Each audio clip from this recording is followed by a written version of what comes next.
So, you've recently joined Knife Ability Test and you're wondering how to get good at this game or how to even start this game. Well, then this video is perfect for you, and also for those of you who are already familiar with Knife Ability Test, there's going to be one interesting fact in this video, so hopefully it's still going to be helpful for you guys as well. So without any further delays, let's dive into today's video. First things first, for those of you that do want to get the old Crosshair back, you may have noticed it is here. Basically what I did is replace the regular default Roblox crosshairs or cursors with the Knife Ability Test one, which I remade. So if you want this one, feel free to join our Discord server. It will be in one of those channels, or you could just ask me and then I can provide you the crosshair. Basically what you do then is head over to your Roblox folder, go to this folder structure, which you can see on screen right now, and then replace the two cursors with the one that you can find, like I said, in our Discord server. And then you have the old Knife Ability Test crosshair back, which is very simple to be honest. And now let's dive into the tips for the beginners, of course.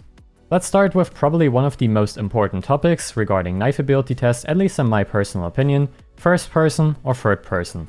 I assume that a lot of brand new players may tend to play this game in first person, which isn't fundamentally wrong or anything bad to be honest, because I personally play first person every now and then as well.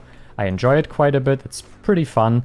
But basically what first person does is you put yourself at a disadvantage, especially when it comes to aiming in my opinion, and also when it comes to peeking around corners. So let's say we're playing in first person and we want to kill an enemy right there, then we have to fully peek out in order to see them and then kill them.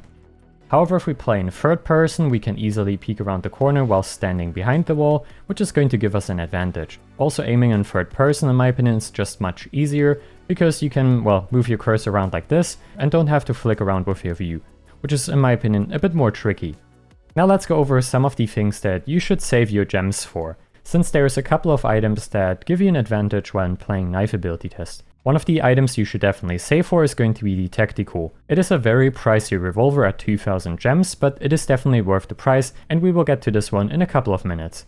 An ability you should also save up for is going to be the Noscope ability. Priced at 1000 gems once again seems quite expensive, but you will get there with some of the tips I'm going to give you as well in this video. We will get to both of those items in a couple of minutes when we're going to be talking about how to get good at Knife Ability Test and which items you should use. Lastly, of course, for the items you should save for are going to be 2 gear items, and I will explain in a couple of minutes as to why: the money bag and the heart balloon. But now let's go over some of the items you're going to be starting with. The default knife. The default knife is going to be your standard knife, which is going to earn you the first amount of kills, and this is probably going to be a bit of a tricky challenge at first because the default knife isn't the easiest one to use. It takes quite a bit of skill to learn, and I do probably lack this skill as well at this point, because I'm just used to the other abilities. But yeah, this one gives you 3 gems per kill, which is really great to be honest, and it's a pretty decent knife overall. Like I said, there's definitely better options out there, and if you're struggling to get kills with the default knife, don't worry, just use the revolver instead. There's nothing wrong with using the revolver at this early stage, but keep in mind that it's going to give you less gems of course, since it's also an easier way to get a kill with it. After this one, you're going to be unlocking the ghost knife at level 20. This one is basically like the default knife, but as the name might suggest or give away, this one is like a ghost. It can go through walls. But other than that, it is basically the same as, of course, the default knife. However, its ability to go through walls is definitely an advantage. If you play in third person, you can also use this to your advantage by camping behind a wall, which is kind of a low skill way of getting a kill, but if you're starting out, there's nothing wrong with taking advantages like this, in my opinion. Probably gonna get a lot of hate for that one.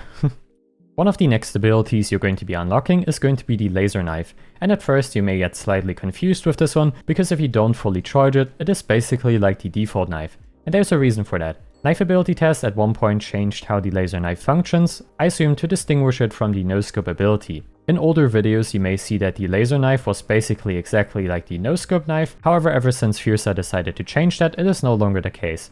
But instead, the laser knife has received a nice change. Once you get a kill with the laser knife itself, the next throw is going to be instantly charged, which is a really great advantage to be honest. If you have really good aim, then this ability is definitely going to be quite fun, and actually a really nice alternative to Noscope. So as you can see, it's a pretty good ability and rewards you with 2 gems, and it's also definitely a much better pick in my opinion in comparison to the first 2 abilities. One ability that is also worth picking up along the way is going to be the explosive knife at 100 gems, and I will explain now as to why. The explosive knife is once again basically like the default knife or the ghost knife, at least speed-wise, but as the name might suggest once again, it explodes. and this is a really nice ability to deal with campers, while also rewarding you with free gems per kill. Personally, one of my favorite knives to farm with, because like I said, it rewards you with free gems, and unlike spam knife, people do not really hate you as much.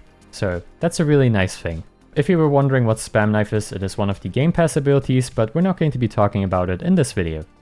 If you happen to get stuck in the skybox or in the sky, what you want to do is simply reset your character or type in /die. This way you're getting reset and spawn back on the map. If it happens twice or 3 times in a row, don't worry, that is just knife ability test not being updated in over 2 years at this point.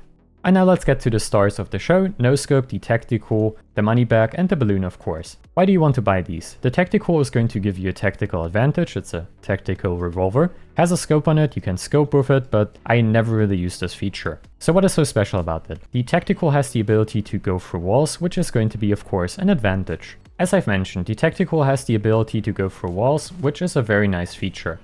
I'm not sure if I can showcase it because this doesn't always work, and there's a limit to how many walls it can penetrate. So why do you want to get the Noscope ability? Unlike the laser knife, this one can be thrown even without fully charging it, which in some situations can be an advantage. You also don't have to hit your shots in order to re-throw the ability, which is certainly a nice added benefit of it. This is also the reason why it costs 1000 gems, I assume.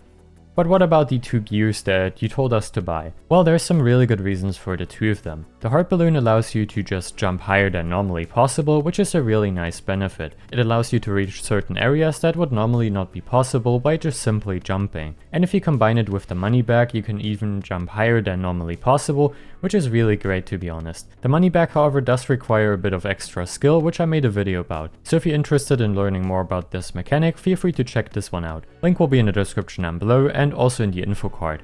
So yeah, these are the exact reasons as to why you want to save up to this specific ability, to the revolver, money bag, and also heart balloon. So lastly, if you happen to enjoy knife ability test and you're considering spending some Robux on it, there are a few things you should know about. Knife ability test hasn't been updated officially since 2023, which on its own may not seem too bad. However, the last updates basically just ended up removing content, which is why I would not recommend you to spend any Robux at the time of recording this video. If the developers happen to update the game and add some new content to it, then you can definitely spend some Robux on it, because then the future of this game isn't as unknown as it is at the current moment. If you still want to spend Robux, however, I've made some really detailed guides regarding all of the abilities you can buy and all of the game passes, and what exactly they're doing. But I've also made some extra videos regarding the items we talked about in this video, so if you're looking for some more detailed reviews, feel free to check them out. The link to the playlist will be in the description down below. I hope this video was informative and enjoyable to watch. Hopefully it also gave you some useful tips as a beginner. If so, feel free to leave a comment down below, and if you have any questions, feel free to ask them as well in the comments down below. Thanks for watching, and I will see you of course in the next video.